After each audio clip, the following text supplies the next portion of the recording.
Welcome back to my page. I would love to introduce you guys to the newest member of my family. This is Jubilee.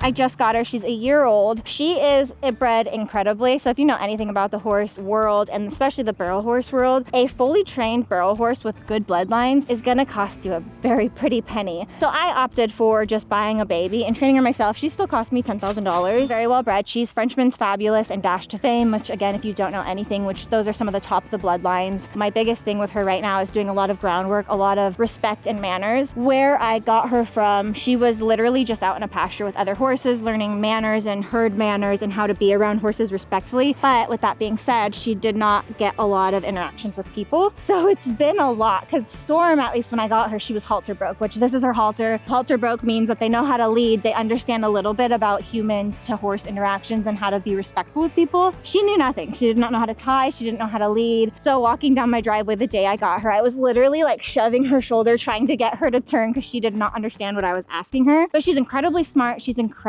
willing to train. With her being a year, let me show you the exercises I do with her every single day to get her ready to start under saddle. Let's go.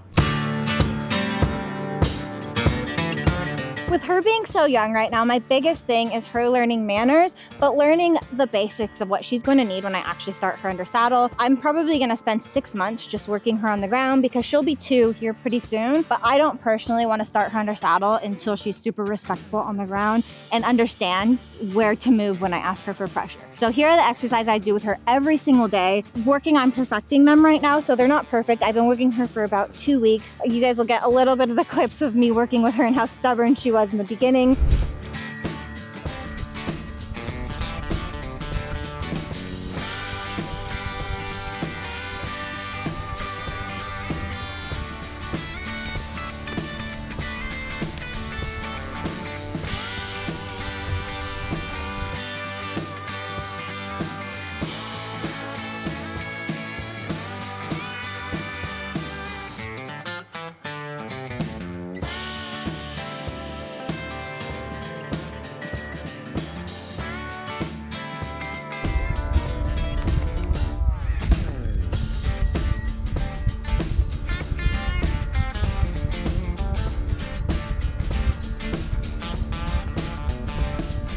Fast learner, huh? All that in a week? You know how long it took me to do all that with Storm? I maybe like 5 to 10 minutes max is what I lunge her.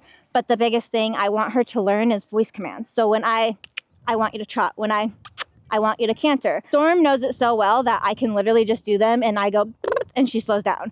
And I say, whoa, and she stops. So we're working on that right now. Let me show you where we're at. She's doing pretty good. She's so good about moving to pressure that I honestly rarely even have to tap her.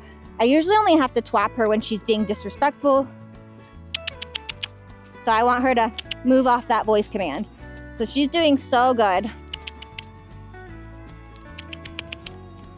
And I don't want her pulling on me a ton. I don't want her pulling away from me. I want her completely paying attention to what I'm doing and what I'm asking her to do. But you see, I haven't even had to touch her yet with the whip.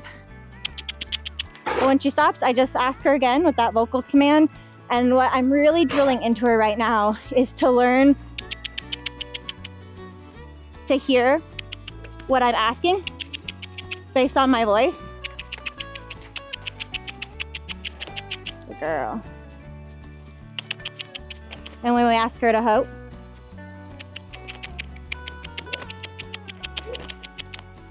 that time, right before she took that step, I was about to twap her.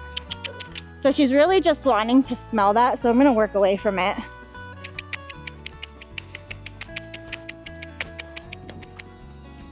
And keep her away from that distraction, because she's young and I know, and I'm not really wanting to focus on that. So, and if she doesn't listen, I kind of give her a tug, and then I'm gonna move her the other way.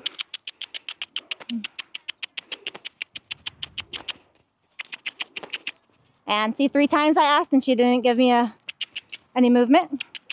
So we're gonna ask her again. And I'm literally just gonna be like a nagging mother. I'm just gonna keep asking until she gets it right. And then once she gets it right, we'll take off that pressure. Come on. Thank you.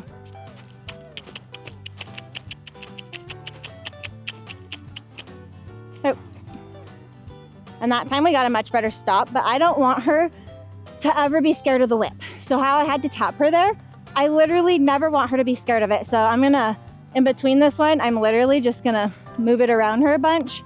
And this kind of serves two purposes of don't ever be scared of this, but also know that if I touch you with stuff, I do not ever want you to like react or to get scared. I want her to be completely desensitized to stuff like this. Girl. And I'm never gonna ask her to canter or lope on this short of a line. I'm only ever gonna ask her on a lunge line, so she has a lot of space to run, which I just am in such a small area. I don't really feel comfortable asking that of her, but she did really good. Usually she's a little better than that, but we're gonna take it as a win. When they're this young, you have to take everything as a pretty big win because she's still a baby. Like, she's trying really hard for me. The next one, she learned this pretty quick, is gonna be yielding the forequarters, so yielding the hindquarters. So with this one, you're kind of gonna wanna understand that like, here's their door, you don't want them stepping out of it. What I want her to do is I want her to learn that when I ask her to move just her butt, I want her to only move her butt. She should be stepping around and her feet should barely be moving, her front feet. Her back leg should be the only thing moving. So there's kind of two stages to it. And I'm gonna show you how I kind of taught her the first stage. All right, so the first step of yielding your hindquarters, and I think this is a great thing for any horse to have. Like Storm knows this, like any horse I've ever had, they're gonna know the fundamentals on the ground, which this is basically step one, is yielding their hindquarters. But it's gonna look kind of stupid, but you have to do it. But you're gonna ask them to tilt your head in, and my body language should change every time I'm asking her to change something on the ground. So that way she understands, hey, like when I move, you move. We're gonna tap the air, 1, 2, 3, 4, 1, 2, 3, 4, and a little more aggressively every time. And then I'm gonna tap her butt. And there, she got it. But then I'm gonna rub her to a stop. But same thing, I'm gonna tilt her head in a little to me. She's kind of doing it now, but I'm gonna tilt her head. I'm gonna tap the air, 2, 3, 4. And that time she didn't even need me to, she knows this, so I'm gonna ask her for a little bit more. Go friend. All right, we're gonna tilt her head in. And we're gonna tap the air. And that was a really good one. Rubber to stop. She went almost all the way around there. She knows this one pretty well, but if she's not gonna move her butt, we're gonna do it hard. But you see how she's being respectful? This one she got a lot faster than the first one. The last ground exercise, well, the second to last ground exercise, but the last one I'm gonna show you guys is I want her to respect my space. So if I ask her to back up, I want you to move out of my space. But you're gonna start this one out slowly, kind of wiggle it. If she's not moving, I'm gonna give her a little bit more of a tap, but then kind of gentle it down. She doesn't love this one, but she understands, hey, if I want you to respect my space, give me some room, please. Because I don't ever want her on top of me, especially with her being a baby. She definitely doesn't understand boundaries yet. So if I ask her to come back, that's okay. I want you in my space right now, but hey, now I want a little bit more space. Please get out of my space and get off of me. All right, and to end it off, we're gonna ask her to flex her head over. This is important in babies because when I first get on her, she better be able to flex her head and not move her entire body, because now she's already gonna understand so young to bring into that pressure. Like if I pull on your face, you better bring your head to me. And I don't take the pressure off until she gives me her full head. So there, she gave me her full head, she took the pressure off. There. Super easy. Sometimes they'll walk circles around you forever and you literally just hold it there until they give to that pressure. Like she walked circles around me for so long, probably 10 minutes straight. And then she understood, oh, like as soon as I stop and give you my head, we're done.